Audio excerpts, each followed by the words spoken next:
Assalamualaikum warahmatullahi wabarakatuh. Perkenalkan, nama saya Sufyan Alamsyah dengan NIM 19210039 dan juga rekan saya Maupun Nizar Aula Rasul dengan NIM 19210195. Nah, di sini kami akan membahas tentang dinamika perilaku siswa sebagai individu.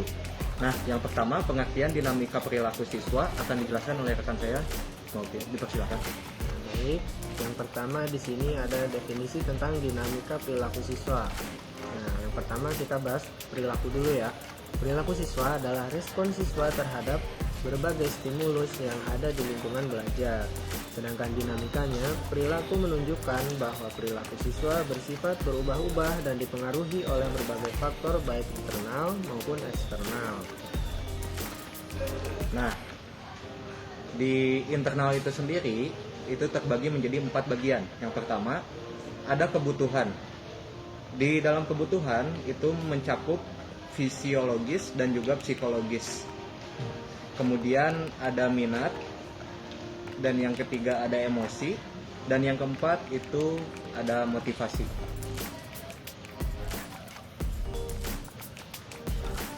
Selanjutnya, di dalam faktor eksternal terdapat lingkungan keluarga, misalnya pola asuhnya bagaimana, kondisi ekonomi, dukungan keluarga. Nah, kemudian yang kedua, ada juga teman sebaya, pengaruh teman sebaya dalam hal sikap, nilai, dan perilaku.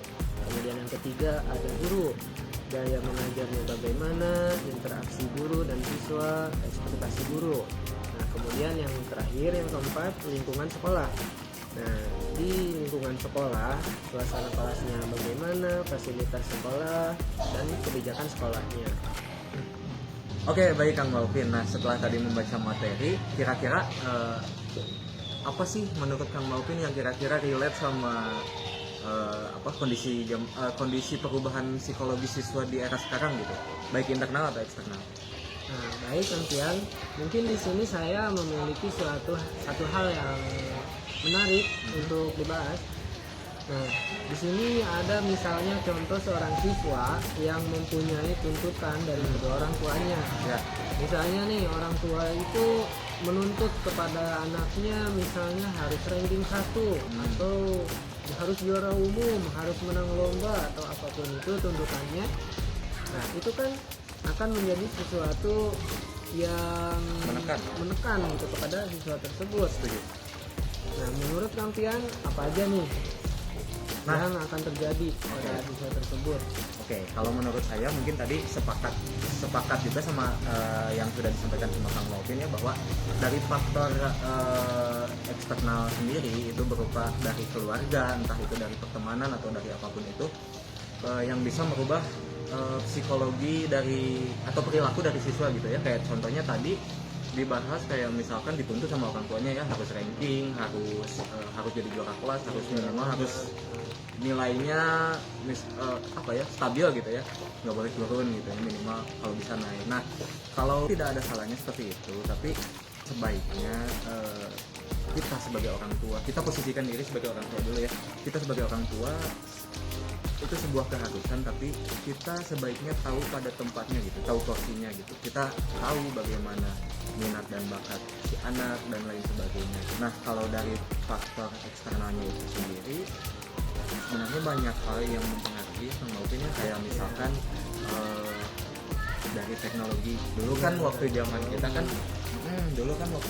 kan sebenarnya udah ada teknologi tersebut, cuman kan masih terbatas lah ya, masih terhitung jari gitu. Kayak kalau misalkan gawai atau handphone pun masih beberapa orang lah yang punya gitu. Nah, kita tuh punya banyak waktu buat pulang sekolah, misalkan masih punya banyak waktu buat main, terus juga masih banyak waktu buat mengeksplor alam gitu ya, berinteraksi dengan teman-teman dan lain sebagainya. Nah, menurut saya hal-hal yang seperti itu sekarang sudah jarang ditemukan kan, kayak waktu kita kan ya kita jadi sering berinteraksi dengan temen. Kalau sekarang kan yang saya lihat di daerah rumah saya pun dengan alasan untuk belajar, karena kan sekarang belajar pun memakai teknologi ya, dengan alasan belajar itu sendiri malah banyak disalahgunakan oleh siswa gitu, lebih menghabiskan waktunya untuk memegang gawai atau handphone. Nah, berbeda dengan zamanan